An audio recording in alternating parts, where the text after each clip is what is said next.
বিশ্বনবী সাল্লাল্লাহু আলাইহি ইসলামের জীবনী, ওনার বায়োগ্রাফি নিয়ে কথা বলাটা দুষ্কর, কারণ এটার কোনো শেষ নাই, কুল নাই, কিনারা নাই, বিয়ন্ডলেস, বাউন্ডলেস, বটমলেস। সুবহানাল্লাহ বলেন। কারণ তিনি তো এমন নবী যিনি হ্যাঁ বললে এটা শরীয়তে হালাল হয়ে যায়। নবীর মুখ দিয়ে যদি বের হয় হ্যাঁ, নাম, ইয়েস, তাহলে এটা হালাল, ঠিক কিনা বলেন?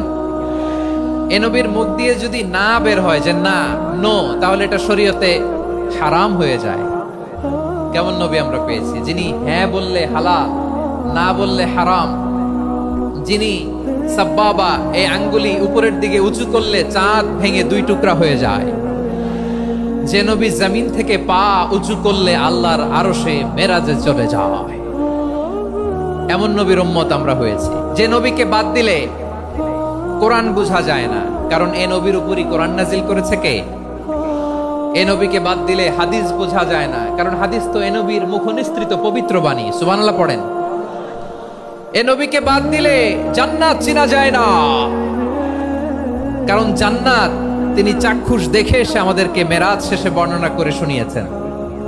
এ নবীকে বাদ দিলে জাহান্নাম চেনা যায় না, এ নবীকে বাদ দিলে আমার রবকে চেনা যায় না, ঠিক কিনা বলেন? তো বিশ্ব নবীর 5টি বৈশিষ্ট্যের কথা আল্লাহ তাআলা এই সূরাতে উল্লেখ করেছেন। আল্লাহ রাসূল সাল্লাল্লাহু আলাইহি ওয়াসাল্লাম যখন মক্কাতে দাওয়াত দিচ্ছিলেন, মক্কার কুরাইশরা নানাভাবে বিষ্ণু ইসা ইসলামকে কষ্ট দিচ্ছিল, নানাভাবে ট্যাগিং করছিল, মিথ্যা অপবাদ দিচ্ছিল। কখনো কখনো তারা বিশ্বনবীকে বলছিল মিথ্যাবাদী, কাযযাব।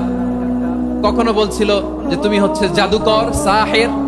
কখনো বলেছে শায়ের, মুহাম্মদ তুমি কবি। কখনো বলেছে কাহেন, মুহাম্মদ তুমি গণক। এবং কখনো বলেছে মুহাম্মদ তুমি হচ্ছে মাজনুন, মানে পাগল। আওয়াজ করে সবাই পড়ুন নাউযু বিল্লাহি মিন যালিক। তাহলে বিশ্বনবীকে মৌলিকভাবে এই 5টি অপবাদ দিয়েছে। আমার কলেজা টুকরা সিলেটের ভাইরা, বিশ্বনবীর ব্যাপারে মিথ্যা অপবাদ মৌলিকভাবে দিয়েছে কয়টি? 5টি। বলেছে তুমি মিথ্যাবাদী, বলেছে তুমি গণক, তুমি কবি, তুমি পাগল, তুমি জাদুকর। বিশ্বনবীকে যে এই 5টি অপবাদ দেয়া হলো, আল্লাহ তাআলা এটা সহ্য করেননি। এই 5টি অপবাদের বিপরীতে আল্লাহ তাআলা বিশ্বনবীর 5টি চমৎকার বৈশিষ্ট্য উল্লেখ করে সূরাতুল আহজাবের 2টি আয়াত নাজিল করেছেন। আওয়াজ করে পড়েন আল্লাহু আকবার। 5টি চমৎকার বৈশিষ্ট্য সূরাতুল আহজাবের ভেতরে রব্বুল আলামিন উল্লেখ করে আমাদেরকে জানিয়ে দিচ্ছেন, ইয়া আইয়ুহান নাবিয়্যু ইন্না আরসালনাকা শাহিদান ওয়া মুবাশশিরান ওয়া নাযীরা ওয়া দাঈয়ান ইলাল্লাহি বিইذনিহি ওয়া সিরাজাম মুনীরা। পড়েন আল্লাহু আকবার। রব্বুল আলামিন ডেকে বলেন, ও নবী, নিশ্চয় আমি আপনাকে সাক্ষ্যদাতা রূপে প্রেরণ করেছি, সুসংবাদদাতা রূপে প্রেরণ করেছি, সতর্ককারী রূপে প্রেরণ করেছি, আল্লাহর দিকে আহ্বানকারী রূপে প্রেরণ করেছি, আর আলো দানকারী চেরাগ রূপে, প্রদীপ রূপে প্রেরণ করেছি। পড়েন সুবহানাল্লাহ। 5টা বৈশিষ্ট্য। 1 নম্বরে আল্লাহ তাআলা বলেন, হে নবী, নিশ্চয় আমি আপনাকে সাক্ষ্যদাতা হিসেবে প্রেরণ করেছি। সাক্ষ্যদাতা, বিষ্ণু ইসলাম সাক্ষ্য দিবেন, এজন্য শাহিদ। শাহিদ মানে সাক্ষ্যদাতা। আওয়াজ করে বলুন, শাহিদ মানে কি? তিনি সাক্ষ্য দিবেন। মুবাশশির, 2 নম্বর বৈশিষ্ট্য হচ্ছে তিনি মুবাশশির। মুবাশশিরুম বিরাহমাতিল্লাহি ওয়া বিল জান্নাহ। তিনি আল্লাহর রহমতের সুসংবাদ দেন, তিনি আল্লাহর জান্নাতের সুসংবাদ দেন। সুবহানাল্লাহ পড়েন। 3 নম্বর বৈশিষ্ট্য হচ্ছে নাযীর, তিনি সতর্ককারী, ওয়ার্নার। তিনি সাবধান করতে এসেছেন, রিমাইন্ডার দিতে এসেছেন যে আল্লাহর পথে যদি না চলো, শিরকি কাজ যদি না থামাও, তাহলে এমন আযাব আসবে আল্লাহর পাকড়াও থেকে তুমি বাঁচতে পারবে না। তিনি নাযীর। বিষ্ণু ইসলামের 4 নম্বর বৈশিষ্ট্য হচ্ছে দাঈয়ান ইলাল্লাহ, তিনি আল্লাহর দিকে আহ্বানকারী। এই যে আমরা আমাদেরকে পরিচয় দেই যে আমরা দাঈ, বলি না? বলি যে উনি হচ্ছেন একজন দাঈ ইলাল্লাহ। বহু বচন আমরা বলি আদ-দুআত ইলাল্লাহ। এটা কোরআনের এই আয়াত থেকে এসেছে। সুবহানাল্লাহ পড়েন। ওয়া দাঈয়ান ইলাল্লাহি বিইذনিহি, আল্লাহর আদেশে বিষ্ণু ইসলাম আল্লাহর দিকে মানুষকে ডাকেন। এবং বিষ্ণু ইসলামের 5 নাম্বার বৈশিষ্ট্য হচ্ছে সিরাজাম মুনীরা, আলোদানকারী প্রদীপ, আলোকদীপ্ত প্রদীপ, যে আলো দিয়ে তিনি গোটা বিশ্বকে আলোকিত করেছেন। আওয়াজ করে পড়েন আল্লাহু আকবার। তাহলে মোট 5টি বৈশিষ্ট্য নিয়ে আমরা কথা বলবো বিশ্বনবীর। আওয়াজ করে বলুন কয়টি? 1 নম্বরে হচ্ছে শাহিদ, বিশ্বনবী সাক্ষী দিবেন। কি দিবেন? He will be witness for all prophets and for আস।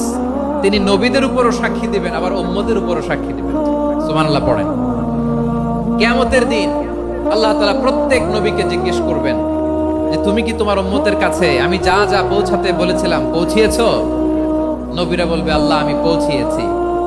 নবীদের কথা ঠিক কিনা, সত্য কিনা, এর সপক্ষে তখন বিশ্বনবী সাক্ষী দিবেন। সুবহানাল্লাহ পড়েন। এজন্য রব্বুল আলামিন বলেন ফাকাইফা ইযা জিনা মিন কুল্লি উম্মাতিন বিশাহীদিন ওয়া জিনা বিকা আলা হাউলাই শাহীদা। তখন কেমন হবে যখন প্রতিটি উম্মত থেকে আমি একজনকে সাক্ষ্য হিসেবে বের করে আনবো, আর তাদের উপরে নবী আমি আপনাকে সাক্ষ্য বানাবো। পড়েন সুবহানাল্লাহ।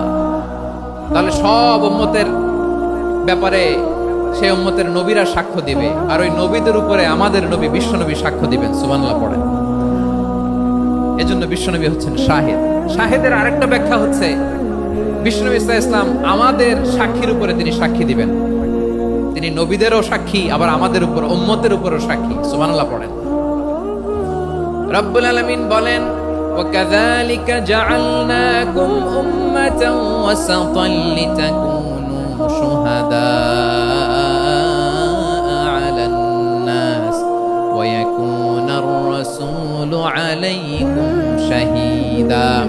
আর অনুরূপভাবে আমি তোমাদেরকে মধ্যমপন্থী উম্মত হিসেবে তৈরি করেছি, প্রেরণ করেছি। ব্যালেন্সড উম্মাহ, মধ্যমপন্থী উম্মাহ হিসেবে প্রেরণ করেছি, যাতে করে তোমরা সবার উপরে সাক্ষ্য দিতে পারো, আর যাতে তোমাদের নবী হতে পারে তোমাদের উপরে সাক্ষ্যদাতা। পড়েন সুবহানাল্লাহ।